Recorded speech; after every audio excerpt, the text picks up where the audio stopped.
चलिए आज की वीडियो की शुरुआत एक छोटी सी कहानी से करते हैं। एक बार एक घोड़ी के पैरों में नाल ठोकी जा रही थी। पास ही तालाब से निकली एक मेंढकी फुदकते हुए वहां पहुंची और उसने बोला कि मैं भी नाल ठुकवाऊंगी, घोड़ी की बराबरी करूंगी। कई बार समझाया गया, लोहार ने बहुत समझाया कि नहीं, ये तो घोड़ी के पैरों में ठोकने के लिए तो उसका पैर सख्त होता है। नहीं नहीं नहीं, मेंढकी अड़ गई कि नहीं, तुम नाल ठोको। बस फिर क्या था, लोहार ने मेंढकी के पैर पकड़े, नाल रखी और एक ही हथौड़ा मारा। बाकी परिणाम आपको पता ही है। नमस्कार, मैं हूं आशीष त्रिपाठी आपके साथ, और ये कहानी सुनाने का मकसद इसके पीछे मेरा ये था कि पाकिस्तान ईरान अमेरिका इजरायल युद्ध की मध्यस्थता करने की बातें कह रहा है। ये दावा चीन की सरकारी मीडिया की तरफ से भी किया गया। वांग यी जो वहां के विदेश मंत्री हैं, उनकी ईरान के विदेश मंत्री अब्बास अराक्ची से बातचीत हुई और उन्होंने इस संबंध में जब बातचीत की तो चीन, देखिए चीन के किस तरह से गोद में बिठाकर वो पालन पोषण करने की कोशिश कर रहा है, क्योंकि चीन भारत के खिलाफ और अमेरिका के खिलाफ, और पता है कि ये उत्पाती देश है, आतंकी देश है, तो उसको इस तरह से इस्तेमाल करना चाहता है कि वो कुछ ऐसी ऐसी बातें करता रहे कि लोग हंसें, लोग व्यंग कसें। और यही हाल इस वजह से पाकिस्तान का हुआ है और पाकिस्तान अब मध्यस्थता करेगा चीन की। तो ये घोड़ी अगर नाल ठुकवाएगी तो मेंढकी भी नाल ठुकवाएगी, इस तरह की स्थिति यहाँ पर बनती दिखाई दे रही है। और अब ताज़ा हालात क्या हैं युद्ध के, वो मैं आपको बता देता हूँ। अमेरिका की तरफ से 5 दिन हमला न करने की बात के दावे को लेकर के इजराइल की तरफ से ये दावा किया गया है कि ऐसी कोई स्थिति नहीं है। यूएन में जो इजराइल के राजदूत हैं, उन्होंने ये दावा किया है कि हमारी तरफ से न तो युद्ध रुका है और ना ही अभी युद्ध रुकने की कोई स्थिति नजर आ रही है, हमले जारी रहेंगे, ईरान भी हम पर हमले कर रहा है। ये बात उन्होंने अपनी बातचीत में कही है। जबकि अमेरिका के प्रेसिडेंट डोनाल्ड ट्रंप का ये कहना है कि उनकी बहुत सही लोगों से बातचीत हो रही है। अमेरिका की उन लोगों से बातचीत हो रही है जो सही लोग हैं और वो युद्ध रुकवाने के लिए ललायित हैं, शांति स्थापित करने के लिए ललायित हैं। अब कि ईरान की तरफ से जो भारत में राजदूत हैं ईरान के, उनका यह दावा है कि ऐसी तो कोई बातचीत हो ही नहीं रही है। अब इस वक्त चर्चा यह है कि युद्ध रुकवाने की मध्यस्थता करेगा तो कौन। दरअसल प्रधानमंत्री नरेंद्र मोदी ने जब एक पोस्ट डाला कि प्रेसिडेंट ट्रंप का फोन आया था और प्रेसिडेंट ट्रंप युद्ध रुकवाना चाहते हैं, क्योंकि प्रेसिडेंट ट्रंप को यह बात समझ में आ गई है कि ईरान के साथ पंगा तो गलत ले ही लिया है और लगभग अमेरिका की तरफ से युद्ध लगभग रोक भी दिया गया है। ये जो 5 दिन का समयावधि है ये और बढ़ भी सकती है। अमेरिका अब इस युद्ध में और ज़्यादा अपना नुकसान कराने की उम्मीद से जुड़ा हुआ जो मामला है, क्योंकि अमेरिका अब अपना और ज़्यादा नुकसान नहीं कराना चाहता है, क्योंकि उसे ये उम्मीद है कि जो होर्मुज का रास्ता है उसकी अगर गर्दन ईरान ने नहीं छोड़ी तो सांसें रुक जाएंगी और ईंधन की सप्लाई नहीं होने की वजह से ऐसी स्थिति बनेगी जो अमेरिका के लिए भी बहुत घातक होगा और पूरी दुनिया जो उसका दंश झेल रही है वो तो आप लोगों को हम लगातार बता ही रहे हैं। दरअसल वांग यी जो कि चीनी मीडिया के माध्यम से बता रहे हैं कि स्ट्रेट ऑफ हॉर्मुज सबके लिए खुला है, जहाज सुरक्षित तरीके से गुजर रहे हैं, लेकिन जो देश इस युद्ध में शामिल हैं उनके जहाज यहां से नहीं गुजर सकते हैं। अब ये जो सेंटेंस है, इससे अब आप अंदाजा लगा सकते हैं कि इस युद्ध में शामिल अमेरिका 5 दिन हमले नहीं करेगा, जिसका आज दूसरा दिन है।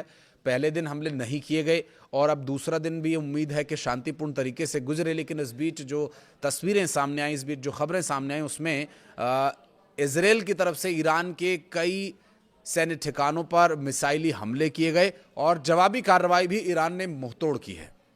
और इस वक्त किसी भी तरह से अमेरिका इस युद्ध से बाहर निकल जाना चाहता है और अब तक जो हुआ उसे भुला करके आगे बढ़ने की कोशिशों में जुटा हुआ है, जिसके लिए प्रधानमंत्री नरेंद्र मोदी को प्रेसिडेंट ट्रंप ने फोन किया है और बैक चैनल के माध्यम से बातचीत को किसी तरह से एक ऐसे पॉइंट पर लाने की कोशिश में जुटे हुए हैं जिससे कि युद्ध को रुकवाने के लिए, युद्ध में शांति स्थापित करने के लिए, हालांकि शांति हो युद्ध हो, अमेरिका या प्रेसिडेंट ट्रंप को इस बात से बहुत ज़्यादा फर्क नहीं पड़ता है, लेकिन उसे जो फर्क पड़ रहा है वो सिर्फ और सिर्फ इस वजह से पड़ रहा है कि होर्मुज जलडमरू मध्य मार्ग पूरी तरह से चोक हुआ है भारत के लिए, क्योंकि भारत इस युद्ध में शामिल नहीं है। भारत हमेशा से शांति का पक्षधर है, इसलिए भारत के तेल के, गैस के जहाज़ वहाँ से आ रहे हैं, शांतिपूर्ण तरीके से भारत तक पहुँच रहे हैं। लेकिन ऐसा नहीं है कि जलडमरू मध्य में बिल्कुल सामान्य परिस्थितियां हैं, हालात तनावपूर्ण बने हुए हैं किंतु नियंत्रण में हैं।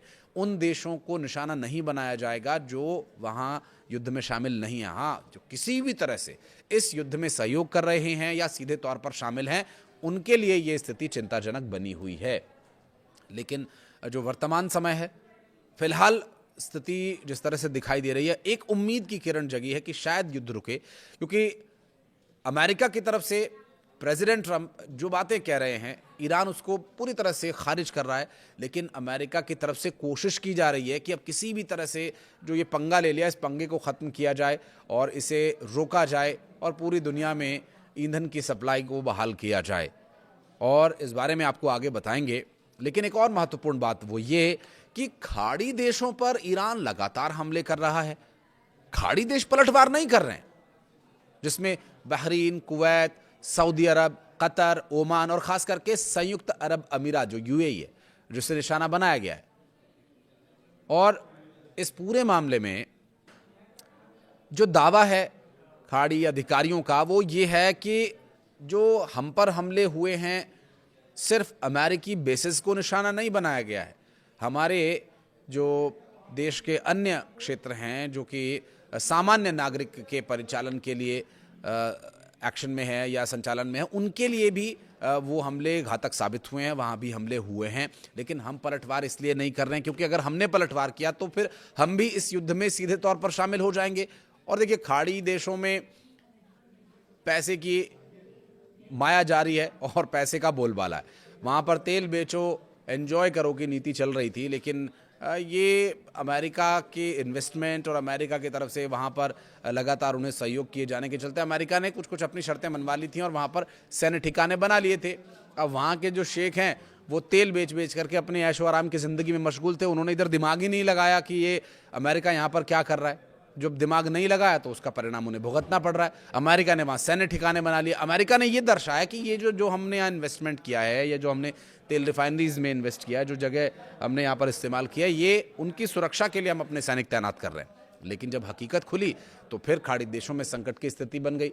अब यहाँ पर खाड़ी देश जिनके नाम अभी मैंने आपको बताया, बहरीन, कुवैत और इजराइल के साथ युद्ध, क्योंकि इजराइल के भी कुछ एक जगहों पर बेसिस हैं, वो अपने साथी के लिए साथी के तौर पर उन्हें वहाँ पर इस्तेमाल करने के लिए अमेरिका ने बुला लिया था। लेकिन ये वो देश हैं जो इस वक्त विकास की उस स्थिति पर पहुँच चुके हैं जहाँ पर कई देशों को पहुँचने में भी बहुत बहुत समय लगने वाला है, क्योंकि पैसा ही बहुत है, तेल ही तेल है। पूरी दुनिया में तेल बेच करके पैसा बटोर रहे हैं, डॉलर्स में कमा रहे हैं, वो अलग अलग देशों की करेंसी में कमा रहे हैं। और वो जो विदेशी मुद्रा का भंडार है, किसी भी देश की आर्थिक स्थिति के लिए उसे मजबूत करने या कमज़ोर करने के लिए उसके विदेशी मुद्रा भंडार पर ही निर्भर करता है कि वो देश कितना अमीर होगा, उस देश की करेंसी कितनी मजबूत होगी। तो इस बारे में खाड़ी देशों ने कभी सोचा ही नहीं कि ऐसी भी कभी परिस्थिति बन सकती है। तो इसलिए सोच समझ करके खाड़ी देशों की तरफ से ईरान पर पलटवार नहीं किया जा रहा। और अगर ईरान पर उसने पलटवार किया तो वो भी इस युद्ध में सीधे तौर पर शामिल माना जाएगा। और ये खाड़ी देशों के लिए एक बहुत बड़ी परिस्थिति चुनौतीपूर्ण बन सकती है। और इस बीच एक वो जोक ऑफ द डे सामने आया कि पाकिस्तान भी अब इसमें शांति की मध्यस्थता की कोशिश में अपने अगर वो चाहें, अमेरिका चाहे, अगर ईरान चाहे तो शहबाज शरीफ युद्ध रुकवाने के लिए मध्यस्थता कर सकते हैं। मेरी हंसी नहीं रुक रही, माफ कीजिएगा दोस्तों। चलिए गंभीर मुद्दे पर लौटते हैं, क्योंकि इस वक्त वॉशिंगटन और नई दिल्ली के बीच बातचीत हुई। भारत अब केवल एक दर्शक नहीं बल्कि एक ताकत है जो युद्ध और शांति के नियम तय करने में अहम भूमिका भी निभा रहा है। प्रेसिडेंट ट्रंप का फोन आना, प्रधानमंत्री से बात करना और बैक चैनल से इस युद्ध को रुकवाने के लिए कोशिश करने के लिए कहना, ये बात जाहिर करता है कि कहीं ना कहीं भारत की जो एशिया में जो स्थिति है वो तो है ही स्ट्रांग, साथ ही पश्चिम एशिया में जारी इस अशांति को रुकवाने के लिए भी भारत एक बड़ी भूमिका निभा सकता है। लेकिन भारत पहले अपने देश की, अपने लोगों के हितों के बारे में सोचेगा और उसके बाद कोई निर्णय लेगा। इसलिए भी प्रधानमंत्री नरेंद्र मोदी ने सदन में इस बारे में विस्तार से जानकारी दी, पहले लोकसभा में फिर राज्यसभा में।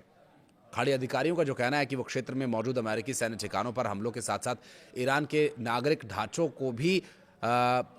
ढांचों को भी हमला किया, उन्हें भी निशाना बनाया, जिसमें होटल, रिहायशी इलाके और खासतौर पर ऊर्जा ठिकाने शामिल है। इसके बावजूद खाड़ी देश ईरान के खिलाफ युद्ध में कोई हमला नहीं कर रहे हैं, क्योंकि वो सीधे तौर पर युद्ध में शामिल होने से बच रहे हैं। अमेरिकी राष्ट्रपति डोनाल्ड ट्रंप ने ये कहा था कि न्यूक्लियर हथियार अगर ईरान नहीं रखता है, अगर उस पर वो सहमति जताता है, तो हम युद्ध रोकने के लिए तैयार हैं।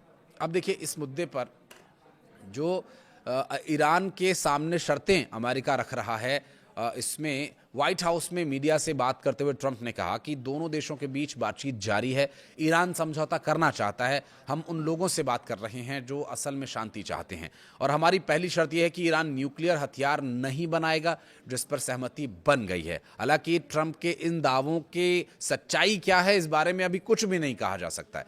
ट्रंप ने जरूर यह दावा किया है कि अमेरिका ने युद्ध जीत लिया है। अब उनके दावे कितने सच हैं, कितने झूठ, ये तो कुछ दिनों में स्पष्ट हो ही जाएगा। लेकिन ईरान की नेवी, एयरफोर्स और रडार सिस्टम काम नहीं कर रहा है, ये दावे अमेरिका की तरफ से किए गए, तो इसे पूरी तरह से ईरान ने झुठला दिया। अमेरिकी विमान तेहरान के ऊपर उड़ रहे हैं, ऐसा कहना है उनका, और अगर बातचीत फेल हुई तो अमेरिका जो चाहे कर सकता है। अब तक अमेरिका ने जो चाहा वो कर लिया। हालांकि ईरान ने अभी तक अमेरिका के साथ किसी भी तरह की सीधी बातचीत से साफ इनकार किया है, और इस वक्त जो परिस्थितियां हैं वो ये बता रही हैं कि युद्ध रुकने और युद्ध जारी रहने के 50-50 चांसेस है। तो वहीं इजराइल का स्टेक क्या है, ये भी जान लेना बहुत ही महत्वपूर्ण है। इजराइल कह रहा है ऐसी कोई बातचीत नहीं हो रही, इजराइल किसी बातचीत में शामिल नहीं है, और हमारी तरफ से हमले जारी रहेंगे। तो ईरान और इजराइल के युद्ध को रुकवाने में, अमेरिका, इजराइल और ईरान के युद्ध को रुकवाने में, ये दो बहुत अलग अलग बातें हैं। अमेरिका अगर इस युद्ध से बाहर हो जाता है तो इस युद्ध को रुकवाना थोड़ा सहज हो जाएगा, और अमेरिका अगर इस युद्ध से बाहर होता है तो अमेरिका की कोशिश भी यही होगी कि इस युद्ध को रोका जा सके, क्योंकि ईरान का स्पष्ट कहना है कि भाई अगर हम पर हमला होगा तो हम नहीं छोड़ेंगे किसी को भी, और वो रास्ता, वो ऊर्जा सप्लाई की वो महत्वपूर्ण नस जो उसके हाथ में, हम उसे दबा कर रखेंगे। जी हाँ, स्ट्रेट ऑफ हॉर्मुज की बात कर रहा हूँ मैं। और ऐसे में वर्तमान परिस्थितियाँ जो इस वक्त ये कह रही हैं कि युद्ध रुकना बहुत ज़रूरी है। पूरी दुनिया में ऊर्जा की सप्लाई का जो संकट है वो तब तक ख़त्म नहीं होगा जब तक ये युद्ध पूरी तरह से ख़त्म नहीं हो जाता है। ऐसे में देखना ये होगा कि इस युद्ध को रुकवाने की कोशिशों के बीच अमेरिका के दावे, ईरान के दावे या इजराइल के दावे, किसके दावे सही हैं, किसके गलत, बजाय इसकी परवाह करने के हमें ये सोचना चाहिए कि इस युद्ध को कैसे रुकवाया जा सकता है। अंतर्राष्ट्रीय स्तर पर जो ताकतें हैं वो इस ओर प्रयास करेंगी, तो भविष्य बेहतर होने की उम्मीद है। आप कुछ कहना चाहें तो बताइएगा इस वीडियो में। यहाँ तक बने रहने के लिए बहुत बहुत धन्यवाद।